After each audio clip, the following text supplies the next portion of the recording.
When you picture a murder investigation, what do you see? Perhaps a detective questioning a nervous witness who saw it all.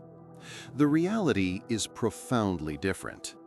Fewer than 15% of homicides are directly witnessed by a third party.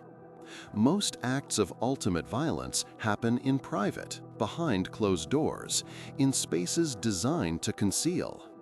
The first problem for any investigator isn't who did it, but the staggering silence left behind. There is no one to point a finger.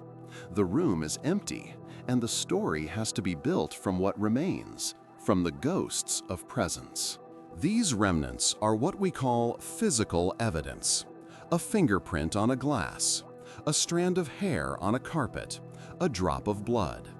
This is the domain of forensic science, built on a simple idea from Edmond Locard. Every contact leaves a trace.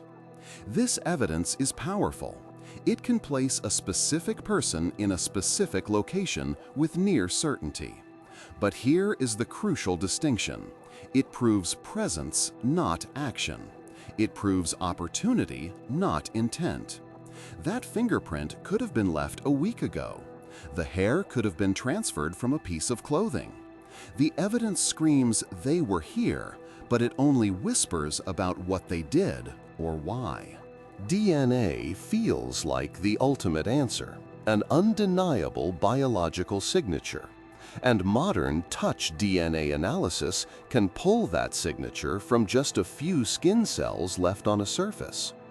But this sensitivity creates a paradox. We shed millions of skin cells every day. Think about it. You shake someone's hand. They then touch a doorknob an hour later. Your DNA is now on that doorknob. This is called secondary transfer, and it can place your biological identity at a scene you've never visited, making an irrefutable fact, your DNA is theirs, support a completely false narrative. So if the physical what is ambiguous, investigators must build a compelling why. This is where the case moves from the microscope to the spreadsheet. Financial records, phone logs, GPS data, social media activity. These things don't show a moment, they show a life. They reveal patterns. A sudden life insurance policy, a series of angry text messages, a cell phone pinging near the crime scene at the exact time of the murder. None of these are the weapon, but together they build an architecture of motive and opportunity that can be more persuasive than a blurry eyewitness account. Our brains are not built to process disconnected facts.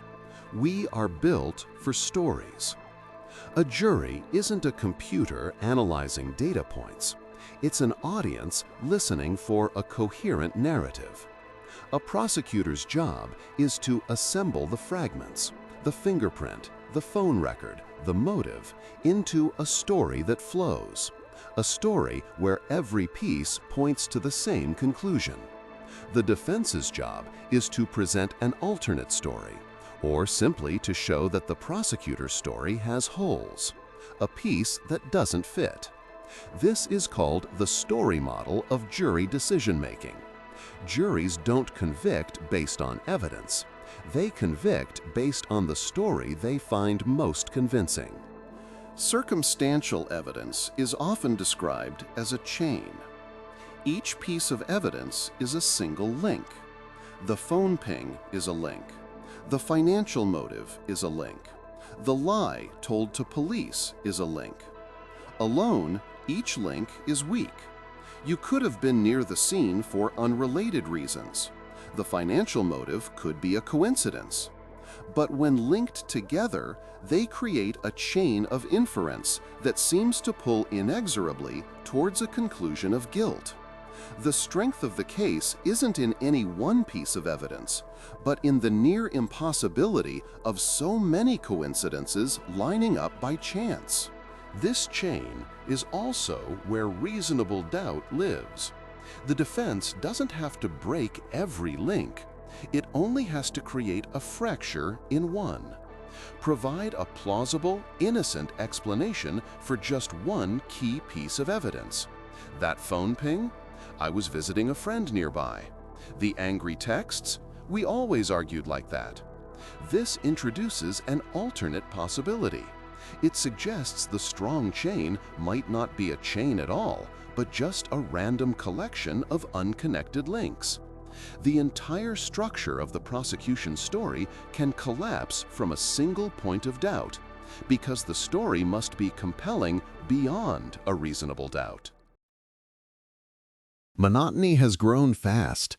Nearly 2,700 people have watched in the last few weeks, yet less than 0.03% are subscribed. It would mean a lot if you joined by hitting subscribe. And again, thanks for watching.